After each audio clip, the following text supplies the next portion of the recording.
माता भगवती माँ काली की जय हो। पवन सुत हनुमान की जय हो। शंकर भगवान की जय हो। भैरवनाथ की जय हो। नर्मदे मैया की जय हो।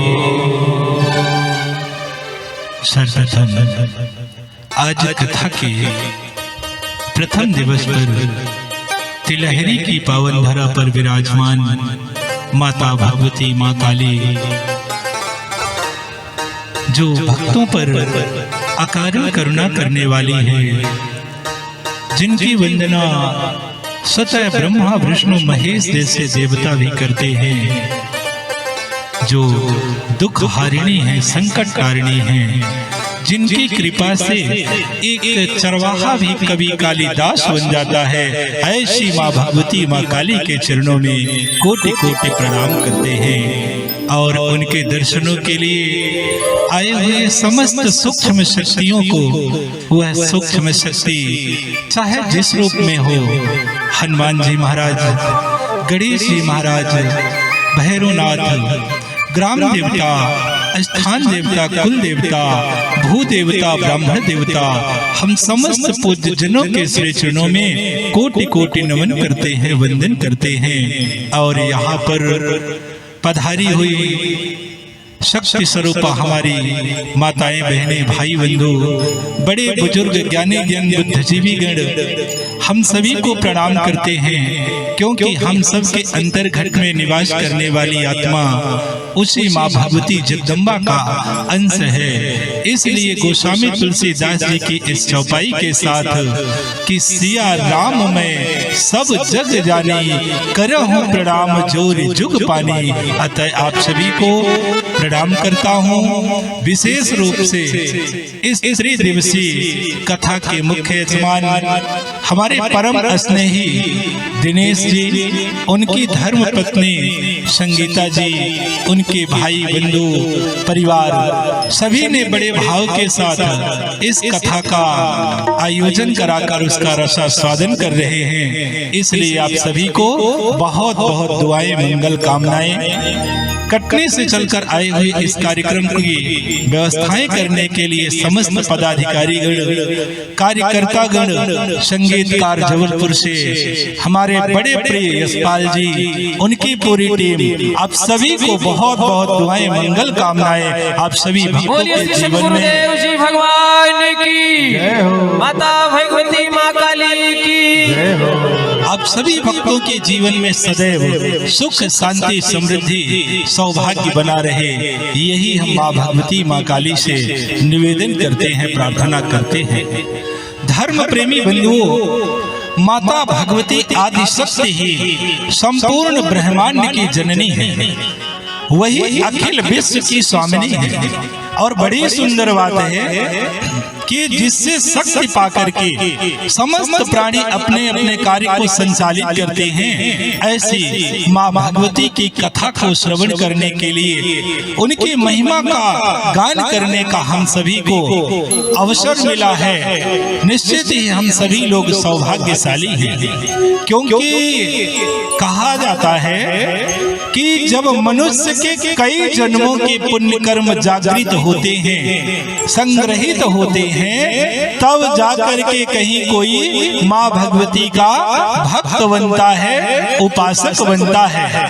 तो निश्चित ही हम सभी लोग बड़े सौभाग्यशाली हैं।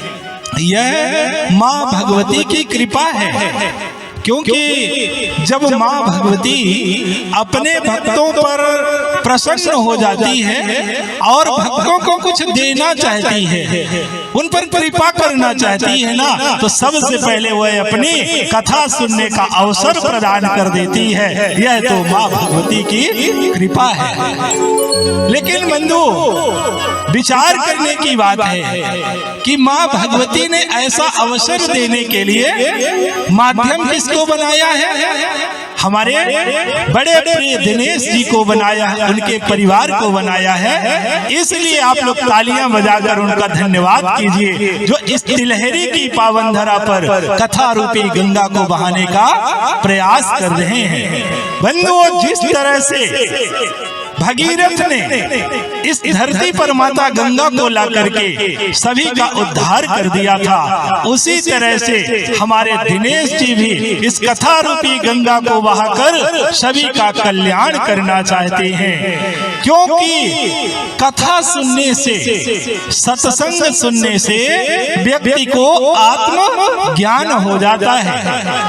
कहा जाता है ना कि बिन सत्संग विवेक न होई, बिना सत्संग के विवेक नहीं हो सकता। यहाँ पर विवेक शब्द का अर्थ, ज्ञान शब्द का अर्थ स्वयं के प्रति लिया गया है। कोई व्यक्ति ये ना कहे कि महाराज जी हम पढ़ने लिखने नहीं जाएंगे, केवल सत्संग सुनेंगे तो क्या हम डॉक्टर, मास्टर, इंजीनियर बन जाएंगे? नहीं बंधुओं, ऐसा नहीं है। यहाँ ज्ञान शब्द का अर्थ स्वयं के प्रति लिया गया है कि हम मानव हैं तो मानव के गुण क्या है, मानव के कर्म क्या है, मानव के धर्म क्या है, ऐसा ज्ञान तो हमें केवल सत्संग से ही मिलता है। सत्संग में जाने से, सत्संग सुनने से हमें पता चलता है कि वास्तव में इस संसार में हम लोग क्यों आए हैं। क्या हम लोग इस संसार में खाने कमाने के लिए ही आए हैं या हम लोगों का कुछ और लक्ष्य था? ऐसा ज्ञान तो हमें केवल सत्संग में जाने से ही मिलता है। बंधुओं, आज सत्संग के अभाव के कारण ही हमारा समाज विपरीत दिशा में बढ़ता चला जा रहा है। जो हमारी युवा पीढ़ी है, जो देश का भविष्य मानी जाती है, वह युवा पीढ़ी आज सत्संग के अभाव में नशे मांस के दलदल में फंसती चली जा रही है। तो कहने का भाव है कि सत्संग से ही हमें पता चलता है कि भैया हम लोग इस संसार में क्यों आए हैं। वास्तव में हम लोग इस संसार में भगवत प्राप्ति करने के लिए आए थे, भगवान को पाने के लिए आए थे, लेकिन आज हम लोग भूल गए हैं। एक सरल भाषा में कह दिया जाए तो आए थे हरि भजन को, ओटन लगे कपास। हम लोग भगवान को पाने के लिए आए थे, लेकिन भैया आजकल हम लोग तो भटक गए हैं, अपने लक्ष्य से कोसों दूर हो गए हैं। आज हमें पता ही नहीं है कि हम लोग इस संसार में जीते क्यों हैं, क्यों जीते हैं इस संसार में, ये हमें पता नहीं है। बंधुओं, एक जगह सत्संग चल रहा था तो एक व्यक्ति ने आकर के हमसे प्रश्न कर दिए कि महाराज जी आप लोग कथा क्यों करते हैं? हमने भी सुना, विचार किया कि बात तो सबसे है, कथा क्यों की जाती है, कथा क्यों करना चाहिए, इसका उत्तर तो होना चाहिए हम लोगों के पास। ऐसा विचार करते हुए हमने कहा कि भैया आप दुकान क्यों करते हैं?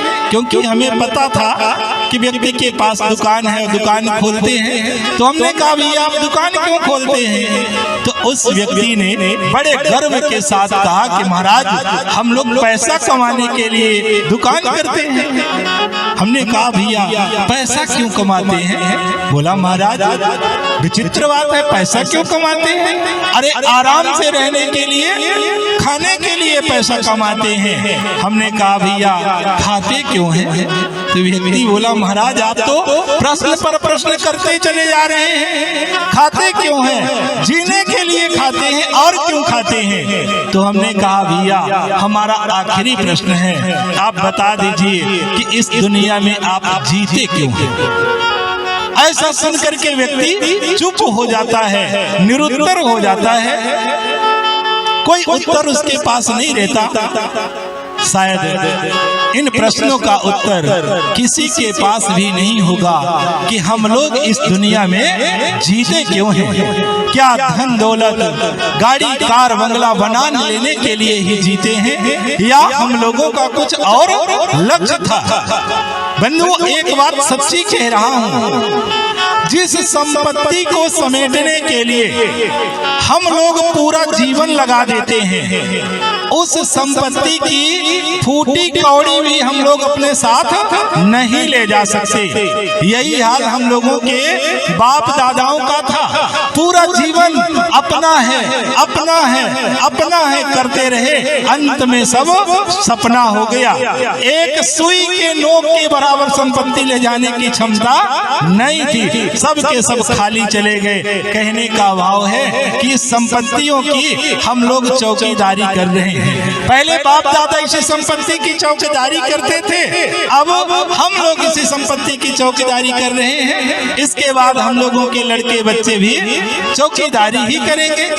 तो कहने का भाव है कि मनुष्य इस दुनिया में ना कुछ लेकर के आता है ना कुछ लेकर के जाता है। आप लोग विचार कीजिए कि जब मनुष्य इस संसार में आता है और पहली बार उसे कपड़ा मिलता है तो भैया उन कपड़ों में जेब नहीं होती। एक माँ कपड़े का टुकड़ा लपेट देती है जिसमें जेब नहीं होती। और जब मनुष्य इस दुनिया से जाने लगता है ना तो भैया अंतिम समय में जो कपड़ा मिलता है उन कपड़ों में भी जेब नहीं होती। हम लोग उन जेबों को इसी समाज के बीच में तैयार करते हैं और यही समाज उन जेबों को फाड़ करके रख लेता है। आप लोगों ने देखा होगा कि जब किसी व्यक्ति का अंतिम समय आता है और उसके आस पड़ोस के लोग, घर परिवार के लोग जब आते हैं ना तो सबसे पहले क्या देखते हैं? उसकी जेब को देखते हैं कि कहीं कुछ डाल करके तो नहीं रखा है। उसके गले को देखते हैं, उसकी उंगलियों को देखते हैं कि कहीं कुछ पहना तो नहीं है। तो कहने का भाव है कि मनुष्य इस दुनिया में खाली ही आता है, खाली ही चला जाता है, ना कुछ ले करके आता है और ना कुछ ले करके वो जाता है। जाता है अगर मनुष्य के साथ तो उसके द्वारा किया हुआ कर्म ही जाता है। वह कर्म चाहे अच्छा कर्म हो या बुरा कर्म हो वही व्यक्ति के साथ जाता है। और इन्हीं कर्मों के आधार पर व्यक्ति को सुख और दुख मिलता रहता है। गोस्वामी जी ने तो साफ शब्दों में कह दिया कि कर्म प्रधान विश्व करी राखा, जो जस करे तस फल चाखा। मनुष्य जैसा कर्म करता है ना उसी के आधार पर उसे सुख और दुख मिलता रहता है। कोई किसी को सुख और दुख नहीं देता। कोहु न काहू सुख दुख कर दाता, निज कृत कर्म भोग फल दाता।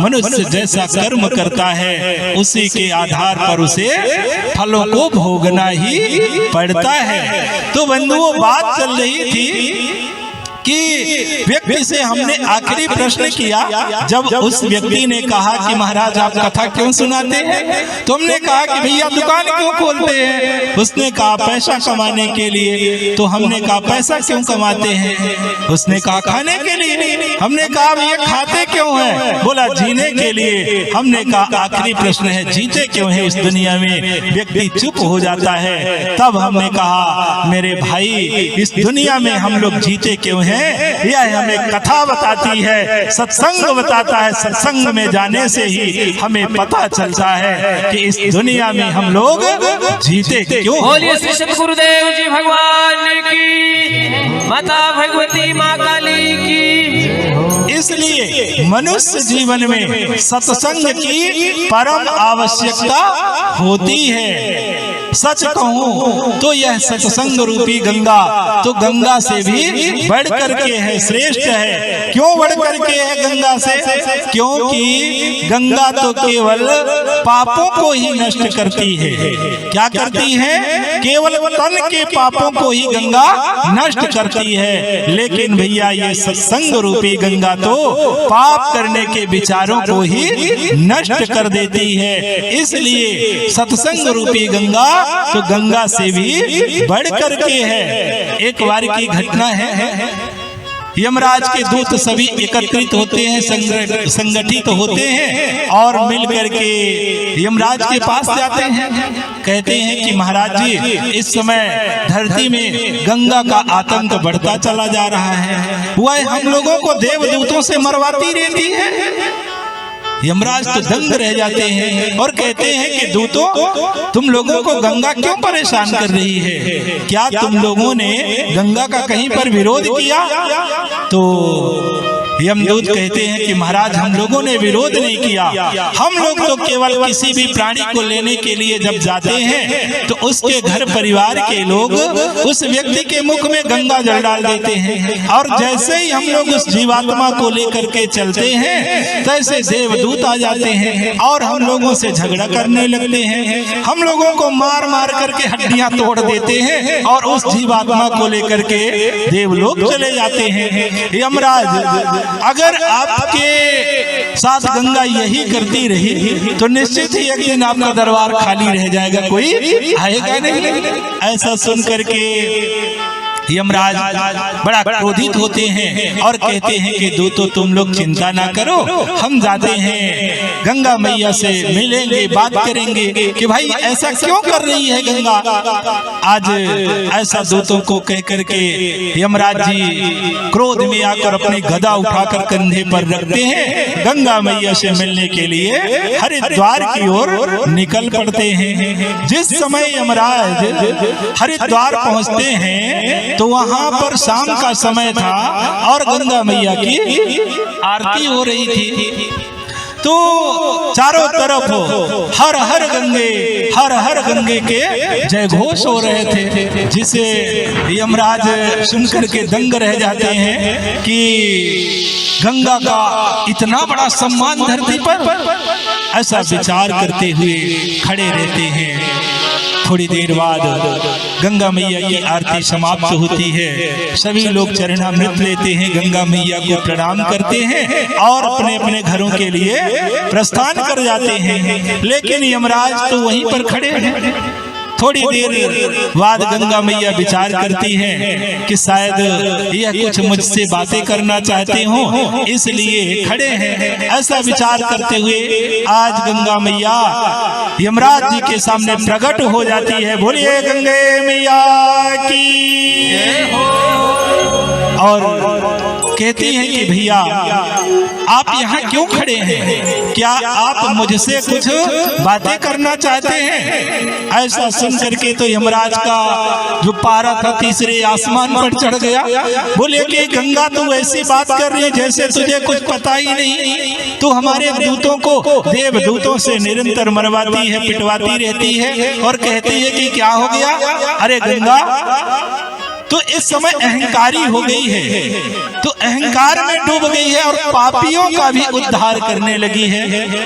गंगा, ये तेरा घमंड ज्यादा दिन तक चलने वाला नहीं है। अरे गंगा, तू विचार कर, तू रहती कहाँ है, तेरा निवास कहाँ है। और आज यमराज गुस्से में गंगा मैया को ना जाने क्या क्या बोल रहे हैं और कहते हैं गुस्से में कि एक नंगा के शीश पे बैठी के गंगा नाहक दंगा मचावती हो। अरे गंगा, तो एक नंग धड़ंग व्यक्ति के सिर पर बैठ करके तू व्यर्थ में दंगा फैला रही है। अरे तू हमारे दूतों को क्यों मरवाती है? तो गंगा कहती है कि भैया, हम तो अपना काम ही कर रहे हैं। हमें इस धरती पर, इस संसार में पापियों का उद्धार करने के लिए ही तो लाया गया है। सो हम अपना काम कर रहे हैं। जो हमारे संपर्क में आएगा तो उसका उद्धार तो हम जरूर करेंगे। हाँ, यदि आपको परेशानी होती हो तो ऐसी व्यवस्था कर दें कि लोग हमारे पास तक ना पहुंच सकें। और भैया, रहा सवाल भगवान शंकर के सिर पर स्थान मिलने का, तो हम मृत्यु लोक के प्राणियों का उद्धार करते हैं, इसलिए भगवान शिव के सिर पर हमें स्थान मिला हुआ है। बंधुओं, आज यह बातें माता पार्वती जी भी सुन रही थी। माता पार्वती को लगा कि गंगा को अहंकार हो गया है। तो विचार करती हैं माता पार्वती जी कि गंगा तो मृत्यु लोक के प्राणियों का उद्धार करती है, इसलिए तुझे भगवान शिव के सिर पर स्थान मिला है। लेकिन गंगा, आज मैं ऐसे गंगा का प्रादुर्भाव करूंगी जो समस्त लोगों के प्राणियों का उद्धार करने वाली हो।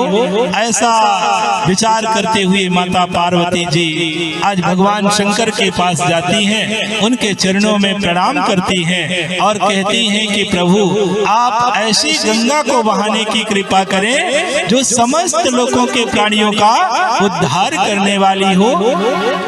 तो गोस्वामी तुलसीदास जी रामचरितमानस में लिखते हैं कि कथा सकल लोक हितकारी, सोई पूछने चाहे शैल कुमारी। कथा सकल लोक हितकारी, सोई पूछना चाहे शैल कुमारी। कथा सकल लोक हितकारी, सोई पूछने चाहे शैल कुमारी। कथा सकल लोक हितकारी, सोई पूछना चाहे शैल कुमारी। कथा सकल लोक हितकारी, सोई पूछने चाहे शैल कुमारी। आज माता पार्वती जी कहती हैं कि प्रभु आप ऐसी गंगा को बहाने की कृपा करें जो समस्त लोगों के प्राणियों का उद्धार करने वाली हो। ऐसा सुन करके भगवान शंकर कहते हैं कि देवी आप लोगों में सबसे बड़ी कमी यही है कि आप सबका भला चाहती हैं। ये माताएं बहनें जो होती हैं ना, वो सबका भला चाहती हैं। मायके वालों का भी भला हो जाए, ससुराल वालों का भी भला हो जाए, पड़ोसियों का भी भला हो जाए। इन माताओं बहनों की आदत है, ये सबका भला ही चाहती हैं। तो आज भगवान शंकर कहते हैं कि देवी आप लोगों की यही आदत है। अरे आप अपने लिए पूछिए तो हम बताएंगे, लेकिन आप क्या समस्त लोगों का ठेका ले लिया है? देवी आप अपने लिए पूछिए। माता पार्वती जी कहती हैं कि प्रभु अगर आप हमारे बस नाथ होते तो हम अपने लिए बात करते, लेकिन आप तो विश्व के नाथ हैं। गोस्वामी जी ने प्रमाणित कर दिया है, गोस्वामी जी ने कह दिया है साफ शब्दों में। क्या कहा है? गोस्वामी जी ने कहा है कि आप सकल संपूर्ण जगत के स्वामी हैं। और गोस्वामी जी लिखते हैं कि विश्वनाथ ममनाथ पुरारी, त्रिभुवन महिमा विदित तुम्हारी। विश्वनाथ ममनाथ पुरारी, त्रिभुवन महिमा विदित तुम्हारी। विश्वनाथ ममनाथ पुरारी, त्रिभुवन महिमा विदित तुम्हारी। विश्वनाथ ममनाथ पुरारी, त्रिभुवन महिमा विदित तुम्हारी।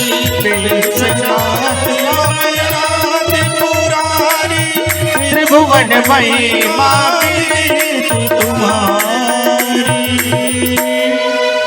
आप तो विश्व के नाथ हैं, इसलिए हे नाथ आपके मुखार बिंदों से जो भी निकलेगा वह विश्व के कल्याण के लिए होगा। ऐसा सुनकर के आज भगवान शंकर माता पार्वती जी का धन्यवाद करने लगते हैं और कहते हैं कि धन्य धन्य गिरिराज कुमारी, तुम समान नहीं को बेकारी। धन्य धन्य गिरिराज कुमारी, तुम समान नहीं को उपकारी। धन्य धन्य गिरिराज कुमारी, तुम समान नहीं को बेकारी। धन्य धन्य गिरिराज कुमारी, तुम समान नहीं को उपकारी।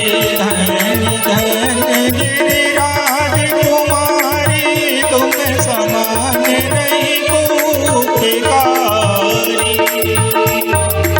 हे देवी आप धन्य हैं, आप आपके जैसे संसार का उपकार करने वाला कोई नहीं है। आपके माता पिता को भी धन्यवाद है जो ऐसी बेटी को जन्म दिए हैं जो समस्त लोगों का हित चाहती है, कल्याण चाहती है। माता पार्वती जी कहती हैं कि हमने ऐसा क्या कर दिया जो आप हमें बार बार धन्यवाद दे दिए हैं। तो भगवान शंकर कहते हैं कि देवी आपको धन्यवाद इसलिए है कि पूछूं रघुपति कथा प्रसंगा, सकल लोक जग पावनी गंगा।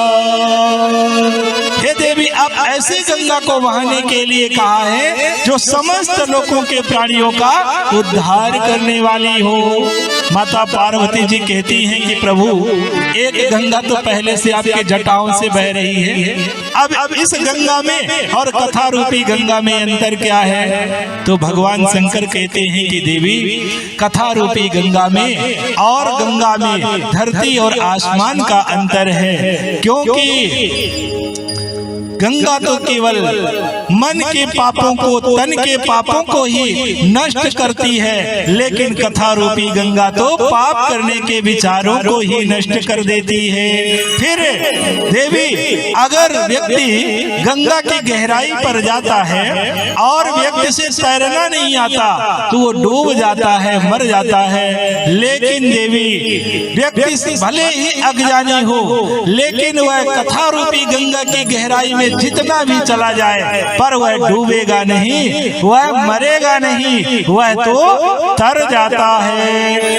तो गंगा में जाने से व्यक्ति मर जाता है और कथा रूपी गंगा में जाने से व्यक्ति तर जाता है। इसलिए गंगा से बढ़कर के कथा रूपी गंगा होती है। उसमें भी कहीं माँ भगवती की कथा रूपी गंगा मिल गई तो फिर अनंत जन्मों की लहरों में बहती हुई जीवात्मा संसार सागर से पार लग जाती है, क्योंकि वह तो माताओं की भी माता है, जगत माता है, जगत जननी है, जिसकी वंदना स्वतः ब्रह्मा विष्णु महेश जैसे भी करते रहते हैं। इसलिए हम सभी को भी उन्हीं की वंदना निरंतर करते रहना चाहिए। निश्चित ही उनकी कृपा से हम लोगों का जीवन सुखी हो जाएगा, आनंदित हो जाएगा, क्योंकि माँ की ममता क्या होती है यह तो हम सभी लोग जानते हैं। तो वह तो माताओं की भी माता है। इसलिए आप सब लोग निरंतर माँ भगवती की साधना, उपासना, आराधना करते रहें।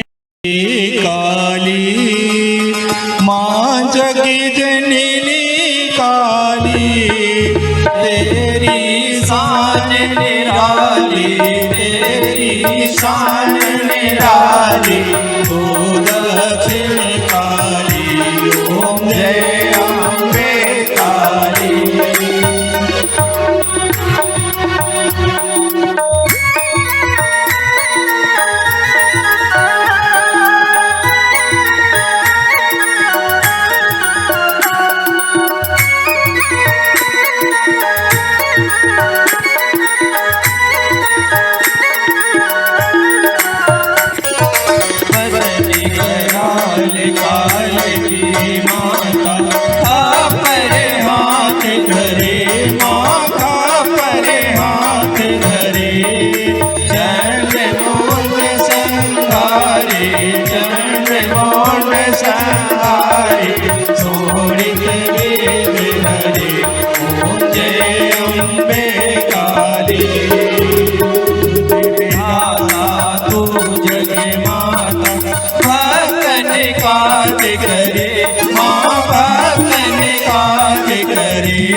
ओम जय अम्बे काली।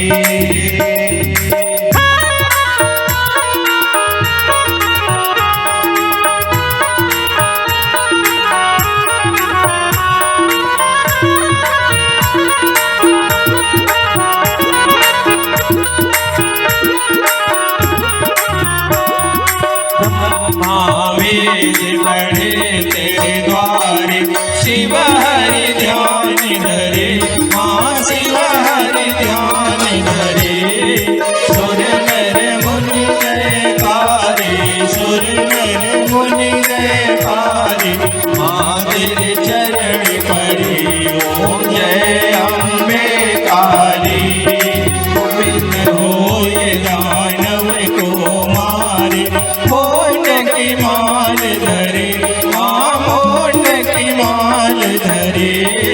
जब तुम देखो दया रूप में, जब तुम देखो दया रूप में, संकट दूर करी ओम जय अम्बे काली।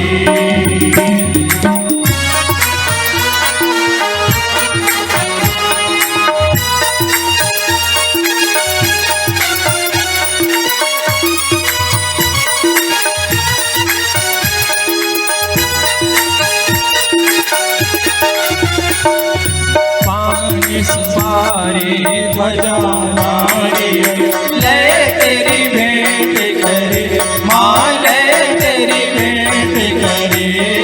सुनो जगदम्बा करुण विलंबा, सुनो जगदम्बा करुण विलंबा, हम तेरे द्वार पड़े ओ जय अम्बे काली। सकल जग मोहे रूप अनूप धरे, माँ रूप अनूप धरे। माता बन कर पुत्र खिलावे, माता बन कर पुत्र खिलावे, जन कल्याण करे ओम जय अम्बे काली।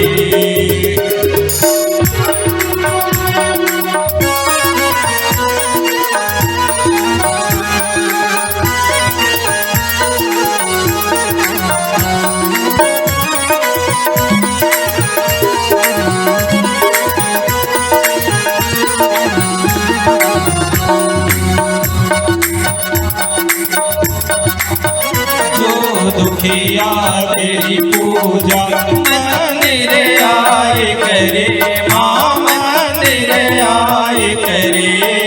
सुख संपत्ति सब पावे, सुख संपत्ति सब पावे, बाल के गोद भरे ओम जय अम्बे काली। महिमा वरनी कौन बखान करे, माँ कौन बखान करे।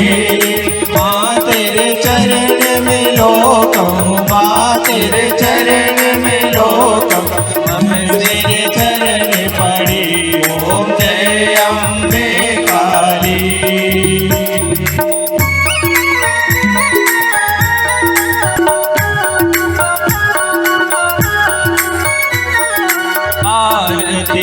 स्तुति मैया जय जन तोरी करे, माँ जय जन तोरी करे।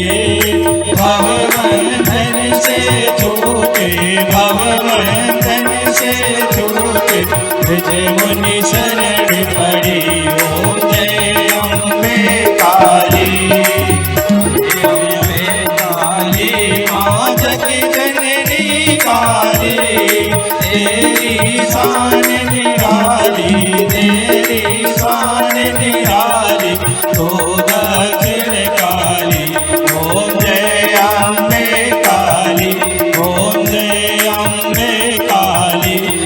कठोर गौरम करुणावतारम संसार सारम पुण्यहारम, सदा वसंतम हृदयारविंदे, भवं भवानी शैतं नमामि, भवं भवानी शैतं नमामि। त्वमेव माता पिता त्वमेव, त्वमेव बन्धो सखा त्वमेव, त्वमेव विद्या दुर्गं त्वमेव, त्वमेव सर्वं मम देव, त्वमेव सर्वं मम देव। गुरुर्ब्रह्मा गुरुर्विष्णु गुरुर्देवो महेश्वरः, गुरुर्साक्षात् परब्रह्म तस्मै श्री गुरुवे नमः, तस्मै श्री गुरुवे नमः, तस्मै श्री गुरुवे। बोलिए माता भगवती माँ काली की, श्री सतगुरुदेव जी भगवान की।